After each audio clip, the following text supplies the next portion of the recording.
नमस्कार, लोकसंदेश न्यूज चॅनलमध्ये आपलं स्वागत आहे। पाहूयात आजची विशेष बातमी। माजी खासदार संजय काका पाटील पुन्हा एकदा राष्ट्रवादी काँग्रेस अजित पवार यांच्या पक्षात सक्रिय झाले आहेत। दोन्ही राष्ट्रवादी आणि काँग्रेस एकत्र येऊन निवडणूक लढवण्यासंदर्भात ते समन्वयाची भूमिका बजावत आहेत। अजित पवार राष्ट्रवादी, शरद पवार राष्ट्रवादी, काँग्रेस या तीन पक्षांमध्ये समन्वय साधून समजुतीने भाजपा विरोधात सांगली महापालिकेची निवडणूक लढवण्याचा विचार आहे। सध्या या तीन पक्षांमध्ये समन्वय घडवण्यात येत असून अजित पवार राष्ट्रवादीकडून समन्वयाची जबाबदारी संजय काका पाटील यांच्याकडे देण्यात आली आहे। भाजप विरोधात या तीन पक्षाची मूठ बांधून संजय काका पाटील भाजप विरोधात आव्हान उभं करणार का हे पाहावं लागणार आहे। त्यापूर्वी अजितदादांची आणि माझी चर्चा झाली।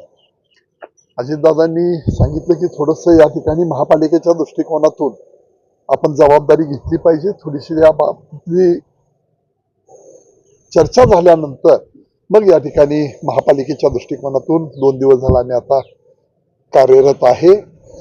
ज्या महापालिकेच्या कार्यक्षेत्रांमध्ये मला 2 वेळा लोकसभेला काम करण्याची संधी दिली, माझं उत्तरदायित्व आहे। काही मला सेंट्रलमधनं फंड आणून, राज्य सरकारमधून फंड आणून काही कामं करता आली, काही कामं बाकी आहेत आणि त्यासाठी हे उत्तरदायित्व म्हणून ज्या लोकांनी मला खासदार म्हणून काम करण्याची संधी दिली त्या दृष्टिकोनातून मी इथं आलोय।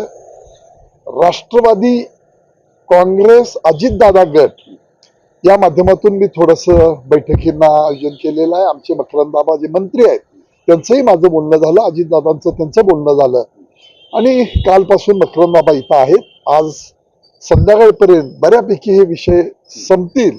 त्यामध्ये काही नगरसेवकांनी थोडंसं सांगली, मिरज, कुपवाड हे आपल्या सांगली जिल्ह्यातलंच एक मोठा भाग असल्यामुळं नागरिकांची संख्या, मतदारांची संख्या मोठ्या प्रमाणात असल्यामुळं या महानपालिकेला निश्चितपणानं महत्त्व आहे आणि यामध्ये आम्ही चर्चा करतोय। आज यामध्ये अंडरस्टँडिंगनं निश्चितपणानं करावं लागेल, नाहीतर मग प्रत्येकाच्या मतविभाजनाचा फायदा समोरच्या पक्षाला निश्चित होईल आणि त्या दृष्टीनं आम्ही सगळे प्रयत्न करू।